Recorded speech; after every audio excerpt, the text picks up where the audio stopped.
우리는 약 2달간 성막이 담고 있는 진리의 내용을 하나하나 살펴보았습니다. 어떤 분들은 이 성막 하나를 가지고 이렇게 오랫동안 설교를 하시나 그렇게 생각하실지 모르겠지만 느끼신 분들은 느끼셨을 것입니다. 이 성막 전체가 담고 있는 이 내용이 성경 전체가 담고 있는 이 진리의 내용을 잘 요약해 주고 있다는 것을 아마도 느끼셨을 것입니다. 신구약 66권 성경을 한마디로 요약하자면 그 주제는 인간이 어떻게 하나님과 교제할 수 있는가에 대한 내용을 담고 있다고 할 수 있죠. 그래서 창세기부터 요한계시록은 죄인인 인간이 어떻게 하나님을 만날 수 있는가, 죄인인 인간이 어떻게 하나님과 교제할 수 있는가에 대한 내용을 담고 있다고 할 수 있습니다. 이 하나님과의 교제가 무엇입니까? 예배이죠. 이 예배의 결과가 무엇입니까? 구원입니다. 그리고 하나님 나라이며 천국입니다. 하나님과의 교제가 구원, 천국, 하나님 나라 전부인 것입니다. 이 성막은 이 진리를 요약적으로 우리에게 가르쳐주고 있다라는 것이죠. 그래서 우리가 쭉 살펴본 대로 언약궤, 지성소를 가로막는 휘장, 그리고 그 앞에 있는 분향단과 진설병상, 등잔대, 그리고 그 밖에 나오게 되면 성막들에 있는 번제단, 그리고 그 성막을 덮고 있는 성막 덮개와 벽을 구성하는 널판들, 이런 것들이 무엇을 의미하는지 우리는 살펴봄을 통해 우리는 하나님께 어떻게 예배할 수 있는지, 하나님과 어떻게 관계할 수 있는지 살펴보았던 것이죠. 우리는 오늘 이 시간 성막의 마지막 기구인 물두멍에 대해서 살펴보고자 합니다.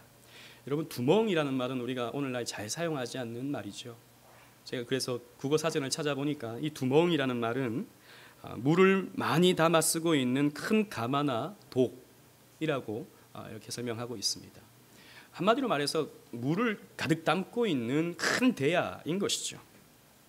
이 물두멍이 성막과 번제단 사이에 놓여져 있습니다. 오늘은 이 물두멍의 구속사적인 의미를 함께 살펴봄을 통해 여러분들과 은혜를 나누고자 합니다. 우리 먼저 본문을 함께 읽겠습니다. 본문 17절로 21절 말씀 우리 함께 읽어보도록 하겠습니다. 17절로 21절 말씀입니다. 시작. 여호와께서 모세에게 말씀하여 이르시되 너는 물두멍으로 노수로 만들고 그 받침도 노수로 만들어 씻게 하되 그것을 회막과 제단 사이에 두고 그 속에 물을 담으라. 아론과 그의 아들들이 그 두멍에서 수족을 씻되 그들이 회막에 들어갈 때에 물로 씻어 죽기를 면할 것이요 제단에 가까이 가서 그 직분을 행하여 여호와 앞에 화제를 살을 때에도 그리할지니라. 이와 같이 그들이 그 수족을 씻어 죽기를 면할지니 이는 그와 그의 자손이 대대로 영원히 지킬 규례니라. 아멘. 성막들에 있는 이 물두멍은 번제단과 마찬가지로 노수로 만들어야 했습니다. 이 물두멍에 물이 가득 채워져 있고 제사장들은 이 성막에 들어가게 될 때 이 물로 손과 발을 씻어야 했던 것이죠. 우리가 앞에서도 살핀 대로 제사장의 일은 굉장히 험한 일이었습니다. 늘 짐승을 죽이면서 피를 흘려야 했고 피를 담아야 했고 그것을 제단 밑에 쏟아야 했고 또 그 짐승의 그 고기를 각을 떠서 잘라야 했으며 그 창자에 있는 똥을 걸러내야 하는 굉장히 지저분하고 굉장히 더러운 일을 제사장들이 했던 것이죠. 그러다가 이제 성막 안에 들어갈 때가 되면 이 물두멍에 있는 물로 수족을 씻고 들어가야 했던 것입니다. 하나님은 20절, 21절에 두 번에 걸쳐서 이 말씀을 하고 계시는데 씻어 죽기를 면하라. 그 수족을 씻어서 죽기를 면하라 라고 말씀하고 있습니다. 만약 제사장이 씻지 않고 성막에 들어가면 어떻게 되는 것입니까? 죽는다는 것입니다. 그냥 함부로 들어가게 되면 어떻게 되는 것입니까? 죽는다는 것이죠. 우리는 지난번 그러니까 놋제단이 담고 있는 그 의미 중에 놋의 의미를 우리가 상고해 본 바가 있었습니다. 여러분 기억하십니까? 놋은 무엇을 상징합니까? 심판을 상징한다 그랬죠. 그래서 이 놋으로 만든 물두멍은 여기에서 너희들의 더러움을 씻지 않으면 심판받는다라고 하는 것을 가르쳐 주고 있다는 것이죠. 하나님은 공의로우신 분이시기에, 하나님은 거룩한 분이시기에, 하나님은 더러움은 조금도 용납하실 수 없는 분이시기에 그래서 물로 씻지 아니하면 죽인다는 것입니다. 심판한다라는 것입니다. 그것을 이 물두멍이 가르쳐주고 있다는 것이죠. 그렇다면 우리는 여기에서 질문 하나를 떠올릴 수 있습니다. 우리 지난번 들었던 말씀들을 상고해 본다면 질문 하나를 떠올릴 수 있어요. 이런 질문을 떠올릴 수 있는 것이죠. 목사님, 지난번에 이스라엘 모든 언약 백성의 죄가 그 번제물로 말미암아 해결되었다고 하지 않았습니까? 그 번제물이 담고 있는 그 의미 중에, 그 예표하고 있는 그 의미 중에 예수 그리스도의 십자가가 그 의미에 담겨져 있다고 했는데, 그 십자가가 과거의 죄, 현재의 죄, 미래의 죄, 우리의 모든 죄를 다 도말하고도 낫는다고 하지 않았습니까? 그런데 왜 그 번제단의 제물을 바친 후에 또 왜 손발을 씻어야 하는 것입니까? 여러분, 우리는 어렵지 않게 또 생각해낼 수 있습니다. 그 더러움은 무엇을 의미합니까? 죄를 의미한다는 것이죠. 그런데 왜 또 죄 용서를 받아야 되는 것입니까? 죄를 씻어야 하는 것입니까? 이렇게 질문할 수 있다는 것이죠. 이 질문에 대해서 이렇게 대답하는 사람들이 있습니다. 여러분 잘 들어보십시오. 예, 그렇습니다. 더 이상 우리에게는 죄는 아무런 상관이 없습니다. 예수 그리스도의 그 십자가로 말미암아 우리의 모든 죄가 해결되었기 때문에 더 이상 죄는 우리에게 어떠한 영향도 미칠 수 없으며 우리는 죄와 아무런 상관이 없습니다. 우리는 죄로부터 완전히 자유합니다 라고 가르치는 사람들이 있습니다. 여러분 어떻습니까? 나름 설득이 되십니까? 이렇게 말하는 사람들이 어떤 사람들입니까?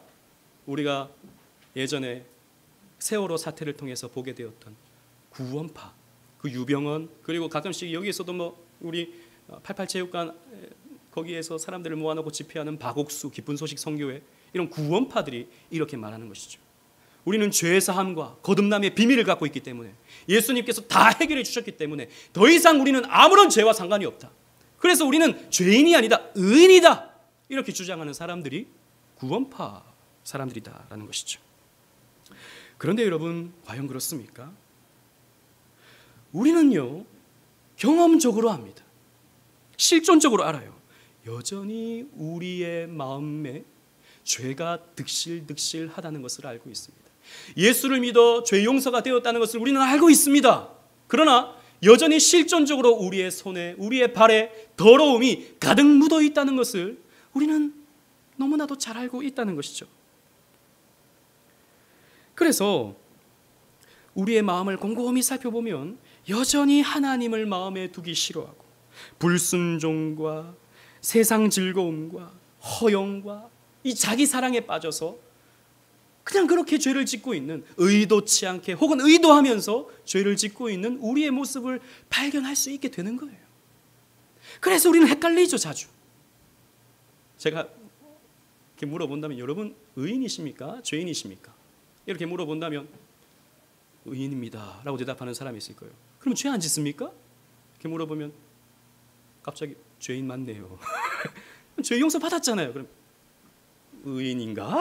이렇게 왔다 갔다 하게 되는 것이죠. 대부분 이렇게 질문을 하면 사람들이 헷갈려합니다. 구원파들이 그래서 이렇게 질문합니다. 의인입니까? 죄인입니까? 헷갈리거든요. 우리는요. 어떨 때 보면 의인 같아요.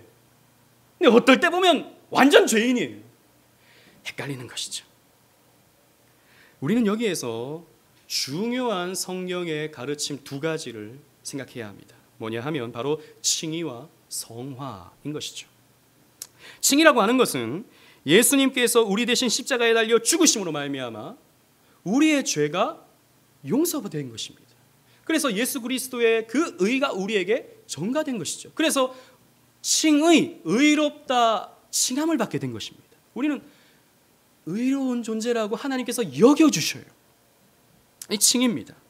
그래서 이 칭의를 받은 사람은 내가 여전히 죄를 짓고 있음에도 불구하고, 예전에 그런 과거에 많은 죄를 지었음에도 불구하고 하나님께서 어떻게 나를 이렇게 용서해 주셨는가 생각해 보게 될 때 감사와 감격이 그 마음속에 새겨지게 되죠. 그렇게 되면요, 지금 내 손에 묻어있는 죄, 내 발에 묻어있는 이 더러움이 민망하게 여겨집니다. 내가 과연 이렇게 살아서 되는가? 내가 이런 은혜를 받은 자가 내가 이렇게 살아서 되는가? 그러면서 이 더러운 것들을 더 이상 볼 수 없어서 하나하나 내려놓게 되고 씻어가게 되죠. 그래서 이 죄를 씻고 하나님의 보좌 앞으로 나아가게 되는 이 과정을 우리는 성화라고 말합니다. 우리는 칭의를 통해서 의롭다 칭함을 받았습니다. 그러나 성화라고 하는 과정을 통해서 우리는 거룩해져 가고 또 의로워져 가게 되는 것이죠. 예수님께서 제자들의 발을 씻으실 때 예수님께서 이 말씀을 하셨습니다. 요한복음 13장 10절 말씀, 주보에 있는 말씀 함께 다 같이 읽어보겠습니다. 시작. 예수께서 이르시되 이미 목욕한 자는 발밖에 씻을 필요가 없느니라. 온몸이 깨끗하니라. 너희가 깨끗하나 다는 아니니라 하시니. 아멘. 여러분 이 말씀을 잘 아시죠? 예수님께서 제자들의 발을 씻으십니다. 그때 베드로가 아니 예수님 같이 고귀하신 분이 어떻게 저의 발을 씻으십니까? 저는 이것을 감당할 수가 없습니다 라고 이렇게 말했습니다. 그때 예수님께서 뭐라고 그러십니까? 내가 너의 발을 씻지 않으면 너와 나는 아무런 상관이 없다 말씀해 주시죠. 그랬더니 베드로가 오바를 합니다. 예수님 그렇다고요? 상관이 없다고요? 그러면 제 온몸을 씻어주세요 이렇게 요청합니다. 그랬더니 예수님께서 이 대답을 주시는 거예요. 이미 목욕한 자는 발만 씻으면 되느니라. 여러분 여기서 목욕은 무엇을 의미합니까? 예수 그리스도를 믿는 믿음으로 의로워진 것을 말하죠.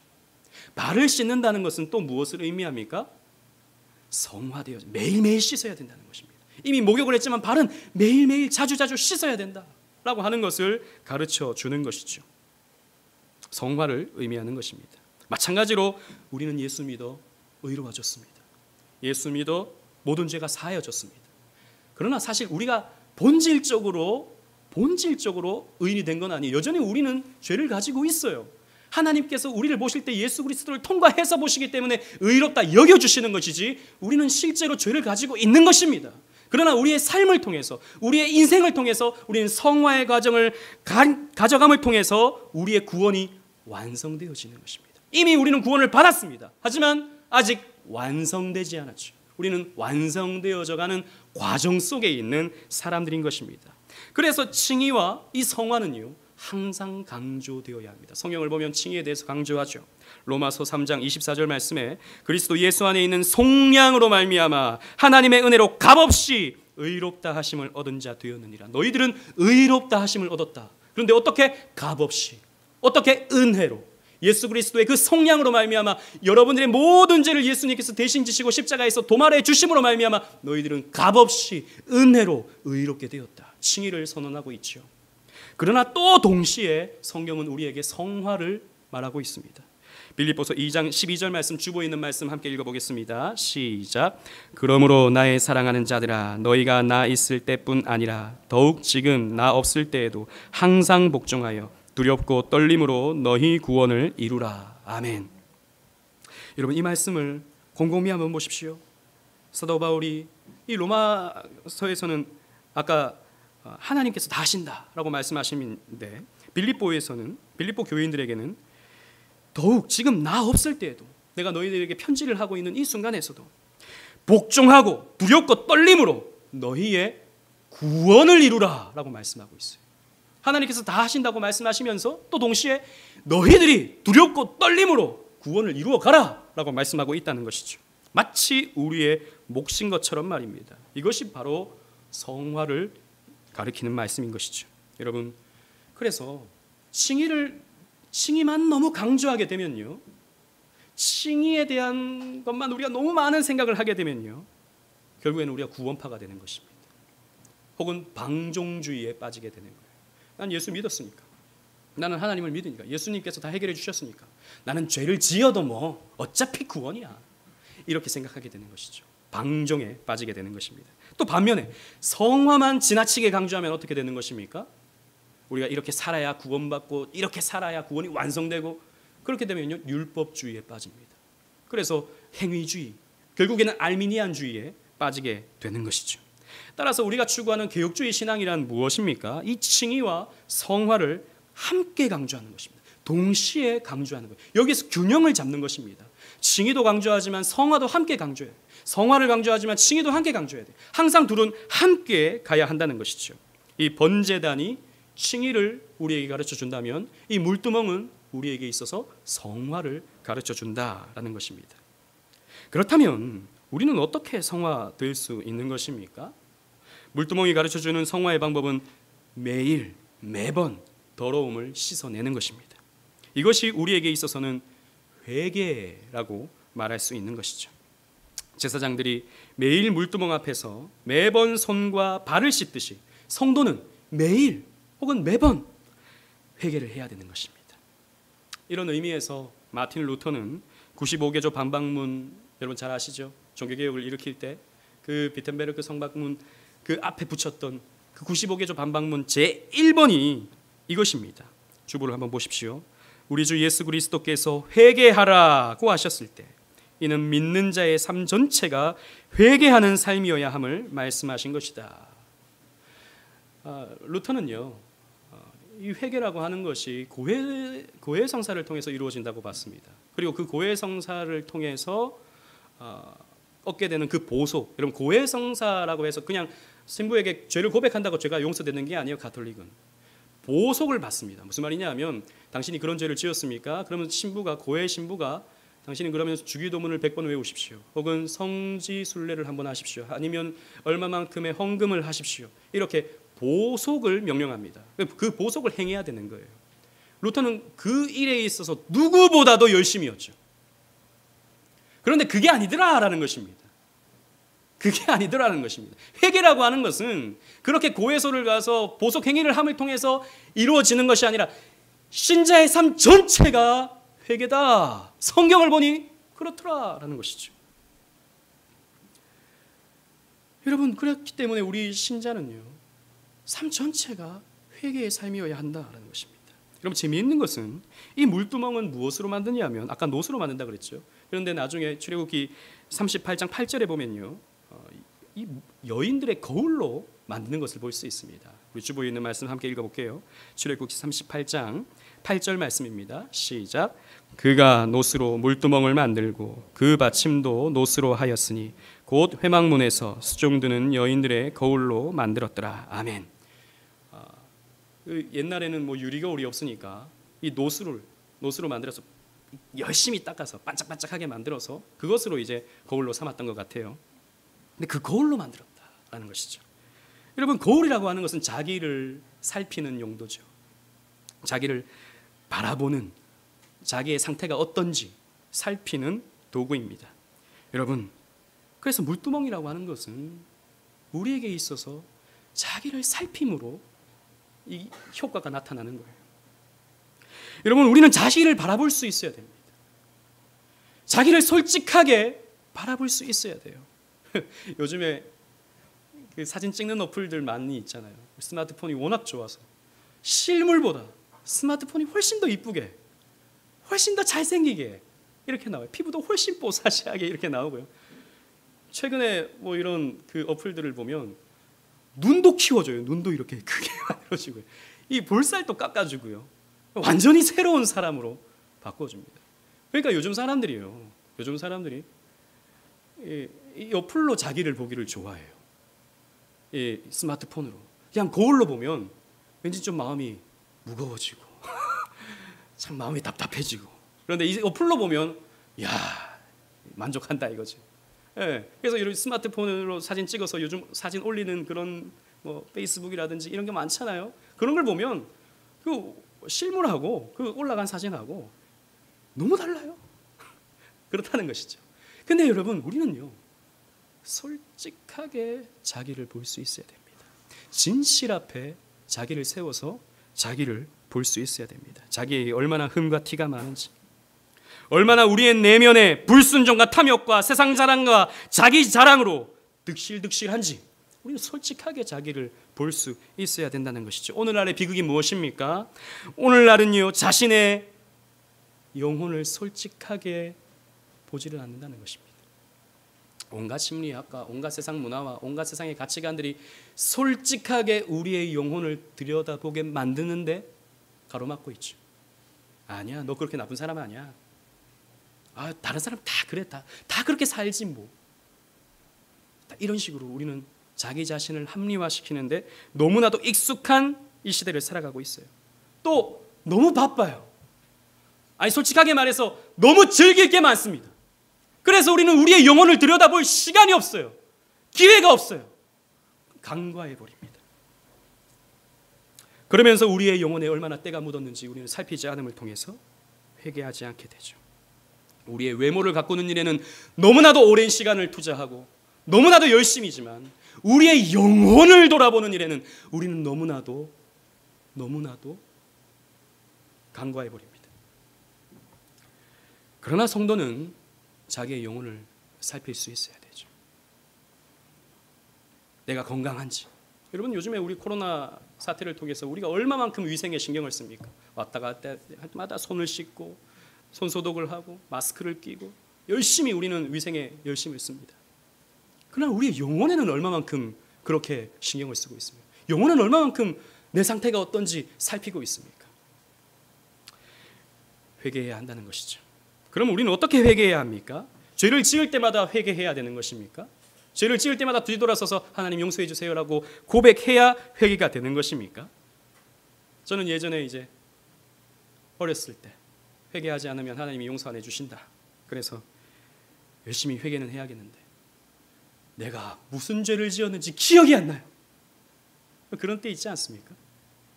우리 쉽게 그냥 짓는 죄들이 많으니까 기억이 안 나요. 그래서 그냥 뭉쳐서 기도하죠. 하나님, 제가 아는 죄 모르는 죄 다 용서해 주세요. 이렇게 기도하게 되죠. 왜냐하면 회개하지 않으면 하나님이 벌 주실까 봐, 하나님이 나를 치실까 봐 이제 걱정이 되었던 것이죠. 이렇게 하나님이 벌 주실까 봐 그 두려움 속에서 하는 회개를요, 우리는 율법적 회개라고 말합니다. 율법적 회개.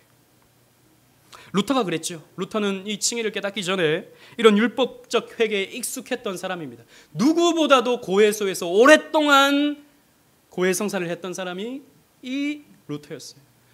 뒤돌아서면 또 죄를 지으니까 또다시 고해소로 가고 또다시 고해소로 가고, 그래서 거기에서 명령하는 그 보석을 이루기 위해서 저 로마로 여행을 가기도 하고 또 온갖 그 무릎으로 그 라테란 계단을 오르면서 주기도문을 100번씩 외우기도 하고 열심히 그러했습니다. 그러나 그렇게 아무리 해도 마음속에 시원함이 없는 거예요. 마음속에서 하나님께서 나를 용서하셨다라는 그런 마음이 없는 거예요. 왜? 끊임없이 이 마음속에서 죄가 튀어나오니까, 끊임없이 하나님보다 나 자신을 더 사랑하고 하나님보다 더 세상을 더 사랑하는 이 음욕의 마음들이 끊임없이 분출되어 나오니까 미치겠는 거예요. 시원함이 없었던 것입니다. 성경에서 말하는 그 회개라는 것이 그렇게 율법적으로 뭔가를 하고 내가 기도를 하고 해야 이루어지는 것이 회개인 것입니까? 아닌 것이죠. 여러분 기억하십시오. 회개라는 것은 회개 기도가 아닙니다. 우리는 회개 그러면 회개 기도를 생각하죠. 그래서 회개 기도를 해야 회개가 된다고 생각합니다. 여러분 정말이지 그것은 오해입니다. 회개라고 하는 것은 회개 기도가 아닙니다. 물론 회개 기도로서 나타날 수 있죠. 또 그것이 결단으로서 이루어질 수 있죠. 그러나 그게 곧 회개는 아니다라는 것입니다. 회개는요, 마음과 삶을 돌이키는 것입니다. 마음과 삶을 돌이키는 거예요. 세례 요한이 회개하라라고 외쳤을 때, 회개에 합당한 열매를 맺으라고 했을 때 많은 사람들이 찾아와서 질문을 했습니다. 누가복음 3장 10절로 14절 말씀에 제가 읽어보겠습니다. 무리가 물어 이르되 그러면 우리가 무엇을 하리이까? 어떻게 회개해야 합니까? 대답하여 이르되 옷 2벌 있는 자는 옷 없는 자에게 나누어 줄 것이요 먹을 것이 있는 자도 그렇게 할 것이니라 라고 하셨습니다. 그리고 세리들도 세례를 받고자 하여 와서 이르되 선생이여 우리는 무엇을 하리이까? 라고 이렇게 질문했을 때 부과된 것 외에는 거두지 말라 라고 세례 요한은 말했습니다. 군인들도 물어 이르되 우리는 무엇을 하리이까? 라고 하며 사람들에게서 강탈하지 말며 거짓으로 고발하지도 말고 받는 금료를 족한 줄로 여겨라 라고 이렇게 세례 요한은 가르쳤습니다. 여러분 세례 요한은 회개를 탐욕이라는 죄에서 돌이켜서 하나님의 뜻이 무엇이죠? 하나님 사랑, 이웃 사랑이죠. 이 하나님의 뜻에 합당한 믿음의 열매를 거두어라 라고 이렇게 가르쳤다는 것입니다. 여러분 이게 회개다라는 것이죠. 그러면 여러분 우리는 어떻게 마음과 삶을 또 돌이킬 수 있는 것입니까? 답은 하나밖에 없습니다. 말씀입니다. 말씀으로 우리는 회개할 수 있게 되는 거예요. 다르게 표현하면 복음이 우리의 마음과 삶을 변화시키는 것입니다. 진리의 말씀이 물처럼 우리의 죄를 씻어내는 거예요. 여러분 성경에 보면 이 말씀이 우리의 죄를 씻어낸다라고 하는 표현이 많이 있습니다. 여러분 주변에 있는 말씀 보십시오. 시편 119편 9절 말씀에 청년이 무엇으로 그의 행실을 깨끗하게 하리이까 주의 말씀만 지킬 따름이니이다 했습니다. 여러분 무엇으로 깨끗해진다고요? 주의 말씀으로 깨끗해진다라고 말씀하고 있다는 것이죠. 또 에베소서 5장 26절 말씀에 다 같이 읽어보겠습니다. 시작. 이는 곧 물로 씻어 말씀으로 깨끗하게 하사 거룩하게 하시고 말씀으로 깨끗해진다. 말씀으로 거룩해진다. 라고 성경은 우리에게 가르쳐주고 있습니다. 그래서 많은 신학자들이 이 물두멍의 물을 말씀으로 연관시켜서 설명하는 경우를 많이 보게 되는 것이죠. 여러분들이 말씀을 들으면, 여러분들이 오늘 이 시간 말씀을 잘 들으면, 그리고 앞으로도 여러분들이 말씀을 잘 들으면 여러분들에게 무슨 용기가 생기거나 여러분들에게 무슨 힘이 막 넘치거나 그렇게 되는 것이 아니라 말씀을 잘 읽고 말씀을 잘 들으면 여러분들의 내면의 죄가 드러납니다. 여러분들의 그 은밀한 곳에 있는 그 숨겨져 있는 죄가 말씀을 통해서 드러나게 돼요. 그렇게 되면 그 내면의 죄가 하나님과 여러분 사이를 가로막고 있고 그 관계를 깨어놓고 있다는 것을 발견하게 됩니다. 그래서 괴로워요. 여러분 하나님 말씀을 잘 들으면 여러분들은 괴롭습니다. 설교 시간이 여러분 괴로운 거예요. 여러분 하나님 말씀을 읽는 것이 한편으로는 여러분 굉장히 고통스러운 것입니다. 괴로워요. 슬퍼집니다. 그런데 그와 동시에 어떻게 되냐면 이 복음 안에서 그리스도께서 이 모든 죄를 해결해 주신다는 것을 또 발견하게 됩니다. 그러면서 감사하게 되죠. 그러면서 감격하게 되죠. 그래서 내가 하나님의 자녀로서 하나님 안에서 살아야지. 내가 이렇게 살아야지. 결심과 결단과 노력이 우리 내면 안에서 자연스럽게 이루어지는 거예요. 여러분 이게 회개입니다. 여러분 회개라는 것은 마음과 삶을 돌이키는 거라고 했죠. 행동은 바꿀 수 있습니다. 행동은. 그럼 행동은 내가 컨트롤해서 바꿀 수 있어요. 마음은 안 됩니다, 여러분. 마음은 우리 마음대로 되지 않아요. 마음을 우리가 컨트롤할 수 있네. 누가 미운데 그거 안 미우려고 사랑하려고 이게 됩니까? 안 돼요, 여러분. 이게 마음은 우리가 컨트롤 안 되거든요. 그걸 말씀이 한다라는 것입니다. 말씀이 이루어간다라는 것이죠. 그래서 그 자연스럽게 우리의 삶에 나타나는 이 변화를 우리는 회개라고 말하는 것입니다. 회개. 이것을 복음적 회개라고 말할 수 있게 되는 것이죠. 억지로 만들어내는 회개가 아닙니다. 기억에 나지 않는 죄를 억지로 짜내면서 교회에 오면 회개 기도부터 해야 되니까 무슨 죄를 지었는지 잘 기억도 안 나는데 모르겠습니다만 하나님 다 용서해 주세요.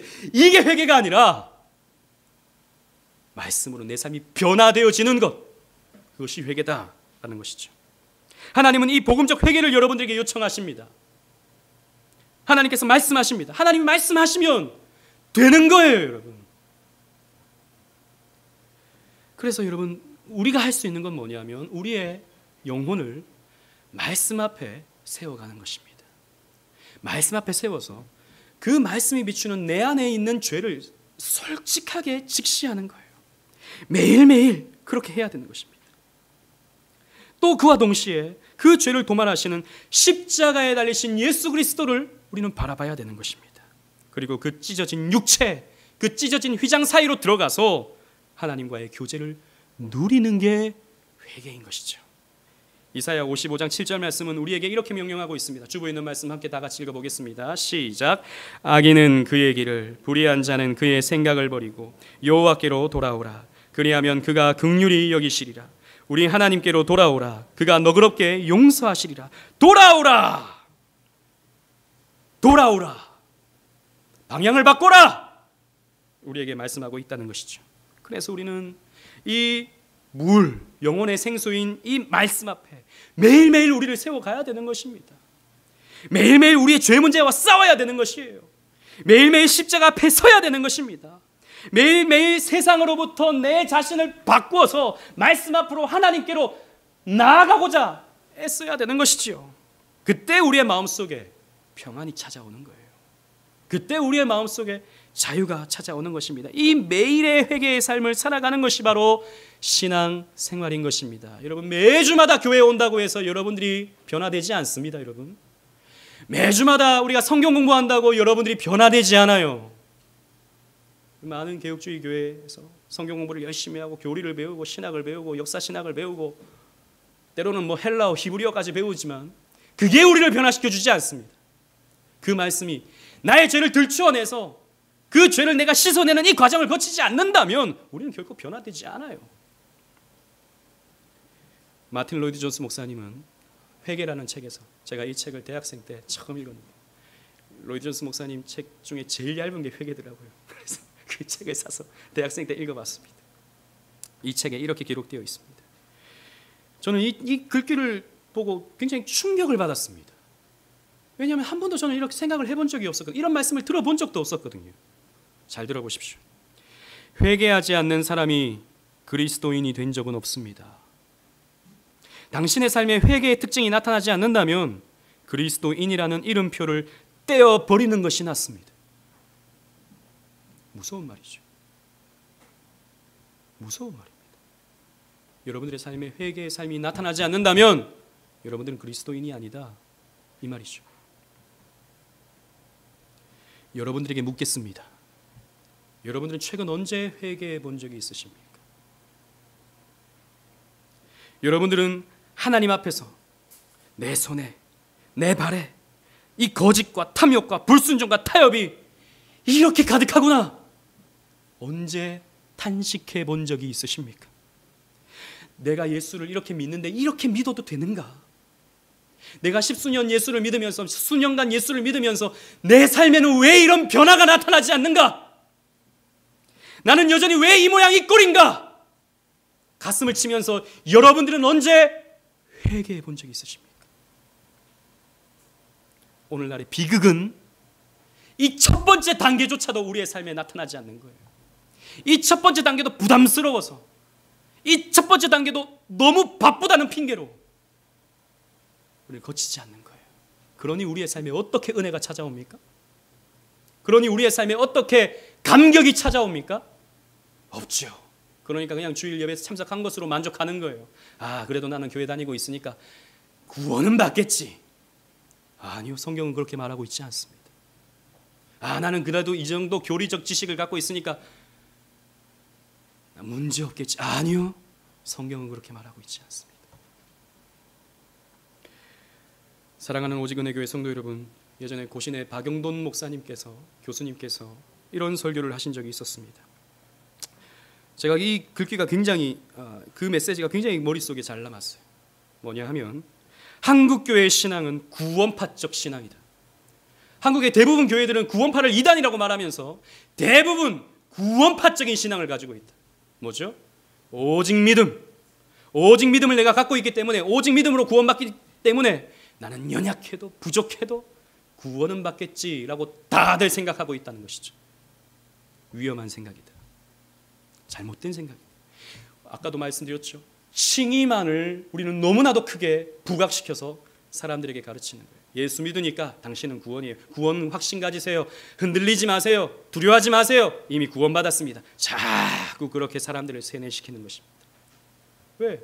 안 그러면 내가 구원 못 받았다 생각하면 그때부터 불안해지니까, 두려워지니까, 마음이 무거워지니까, 교회 오는 게 괴로우니까, 교회 안 나올까 봐. 물론 때로는 칭의가 강조되기도 하고 때로는 성화가 강조되기도 해야 되지만 치우쳐 있다라는 것이죠. 아무런 성장과 성화가 없음에도 불구하고 내가 예수를 믿는다는 그 하나로 구원이 다 이루어진다고 생각하는 것은 구원파적 신앙입니다. 여러분, 아니다라는 것이죠. 참 믿음을 가지면 반드시 참 믿음의 행위가 나타나게 되어 있습니다. 그래서 야고보 사도는 뭐라 그랬습니까? 행하지 않는 믿음은 어떤 믿음이라 그랬죠? 죽은 믿음이다. 죽었다. 그 믿음은 죽은 믿음이다. 가짜 믿음이다. 라고 말씀하고 있다는 것이죠. 여러분, 행함이라고 하는 것은 언제나 꼭 기억하셔야 될 것은 구원의 조건이 될 수 없습니다. 행함은 언제나 우리 때가 묻어 있기 때문에, 우리의 행함이라고 하는 것은 언제나 거기에 우리의 이기적인 욕심, 때가 묻어 있기 때문에 하나님 그 행위로 우리를 구원해 주시지 않습니다. 행함은 구원의 조건이 아니에요. 하지만 구원의 결과입니다. 구원의 열매가 믿음의 선한 행위입니다. 구원받았으면 믿음의 선한 행위가 나타나게 되어 있는 거예요. 그 회개에 합당한 열매가 나타나게 되어 있는 것입니다. 자연스럽게 나타나게 되어 있는 거예요. 그런데 그 결과물이 없는데, 그 열매가 없는데 어떻게 구원받았다고 확신을 하십니까? 여러분들의 영혼을 솔직하게 판단해 보셔야 되는 것입니다. 우리는 자기 자신을 합리화하는 데 익숙해져 있습니다. 목사님, 우리가 죄인이잖아요. 거룩하게 살려고 저도 애써봤죠. 십수년 애써봤습니다. 성경 읽고 묵상하고 기도하고 찬송하고 예배 빠지지 않고 열심히 했습니다. 그런데 여전히 저는 세상을 사랑해요. 여전히 나는 자기 자신을 사랑해요. 하나님의 영광보다 나의 영광을 추구하고 살아요. 목사님, 이거 안 되는 거잖아요. 예, 맞아요. 안 돼요. 목사님, 언제까지 안 됩니까? 죽을 때까지 안 돼요. 매번 실패합니다. 또 넘어져요. 또 여러 가지 죄 앞에서 우리는 무너집니다. 죽을 때까지 안 돼요. 그런데 성도는요, 살아있는 성도는 그 실패하는 그 실패의 자리에서 안주하지 않습니다. 그 실패의 자리에 머무르지 않아요. 일어납니다. 일어나서 다시 넘어진다 할지언정 다시 하나님의 보좌 앞으로 달려가게 되어 있는 거예요. 이게 성도다라는 것입니다. 루터가 이렇게 말했죠. 새가 머리 위로 날아가는 것은 어떻게 할 수가 없다. 죄가 내 머리 위로 막 날아다니는 거 어떻게 할 수 없다. 그런데 새가 내 머리에 둥지를 틀지 않게는 할 수 있다. 죄에 머무르지 않아야 된다는 것입니다. 실패에 머무르지 말아야 된다는 것입니다. 우리는 너무 익숙해져요. 안 되니까. 온전히 살 수 없으니까. 우리는 본질상 진노의 자녀니까 죄 짓는 게 당연하죠. 그래도 구원에는 아무런 문제가 없을 거야. 아닌 것입니다. 일어나십시오. 그 자리에서 여러분 일어나십시오. 말씀으로 여러분들을 회복하십시오. 그리고 여러분들의 삶을 돌이키셔야 합니다. 그 죄의 자리에서, 그 음란의 자리에서, 그 거짓의 자리에서, 그 타협의 자리에서 돌이키셔야 합니다. 그리고 하나님의 보좌 앞으로 나아가셔야 한다는 것이죠. 히브리서 12장 14절은 우리에게 이렇게 말씀하고 있습니다. 다 같이 우리 히브리서 12장 14절 함께 읽어보겠습니다. 시작. 모든 사람과 더불어 화평함과 거룩함을 따르라. 이것 없이는 아무도 주를 보지 못하리라. 아멘. 여러분, 이것 없이는, 화평함과 거룩함을 따르는 이것 없이는 아무도 주를 보지 못한다. 입술로 아무리 주여 주여 외친다 할지어도 우리 주님은 나는 너를 모른다라고 하실 것입니다. 두려운 마음으로 이 말씀을 받으십시오. 따르십시오. 거룩을 향하여 달려가십시오. 넘어집니다. 또 일어나십시오. 그러한 삶의 과정 속에서 우리는 성화되어지는 것입니다. 말씀의 물 앞에서 여러분들의 죄를 씻어집시오. 그래야 하나님을 여러분들이 인격적으로 만날 수 있는 것입니다. 이 은혜를 누려가시는 저와 여러분들 되시기를 주님 이름으로 축원합니다. 아멘.